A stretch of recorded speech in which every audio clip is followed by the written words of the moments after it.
Telugu matrimony ద్వారా వివాహాలు జరిగాయి. తెలుగు వారి number 1 choice Telugu matrimony. Chhattisgarh ఎన్కౌంటర్లో తెలంగాణకు చెందిన గుమ్మడవెల్లి రేణుక అలియాస్ భాను మృతి చెందింది. హైదరాబాద్ అల్వాల్లో ఉంటున్న రేణుక కుటుంబ సభ్యులకు సమాచారం అందింది. రేణుక కుటుంబ స్వస్థలం వరంగల్ జిల్లాలోని కడవెండు. దీంతో అక్కడే అంత్యక్రియలు చేస్తామంటున్నారు కుటుంబ సభ్యులు. మావోయిస్టుల అణచివేత కార్యక్రమంలో భాగంగా ఇటీవల ఛత్తీస్గఢ్లో వరుస ఎన్కౌంటర్లు జరుగుతున్నాయి. ఈ క్రమంలోనే బీజాపూర్ జిల్లాలో జరిగిన భారీ ఎదురుకాల్పుల్లో పలువురు మావోయిస్టులు చనిపోయారు.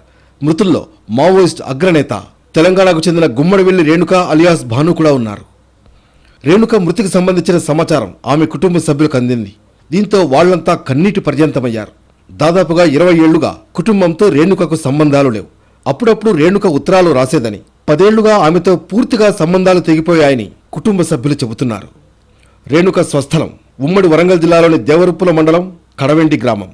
గుమ్మడివెల్లి సోమయ్య, జయమ్మలకు 3 సంతానం. 2 అన్నదమ్ముల మధ్య రేణుక ఒక్కరే అమ్మాయి. 7వ తరగతి వరకు కడవెండిలోనే చదువుకున్నారు రేణుక. రేణుక డిగ్రీ పూర్తి చేశాక తిరుపతిలోని పద్మావతి యూనివర్సిటీలో చదువుకున్నారు. అక్కడ ఎల్ఎల్బి పూర్తి చేశాక కొంతకాలం అక్కడే లాయర్గా ప్రాక్టీస్ చేశారు. తర్వాత విశాఖకు చేరుకున్నారు ఆమె. కొంతకాలం విశాఖలో పనిచేసినట్లు చెబుతున్నారు రేణుక కుటుంబ సభ్యులు. 2003లో రేణుక మావోయిస్టు ఉద్యమంలోకి వెళ్ళింది. అప్పటి నుంచి పూర్తిగా అజ్ఞాతంలోనే ఉందంటున్నారు కుటుంబ సభ్యులు. రేణుక తండ్రి సోమయ్య ఉపాధ్యాయుడిగా పనిచేసి రిటైర్ అయ్యారు. రేణుక అన్నయ్య గుమ్మడవెల్లి వెంకటకృష్ణ ప్రసాద్ అలియాస్ హుసేన్ డి కూడా గతంలో మావోయిస్టు ఉద్యమంలో పనిచేశాడు.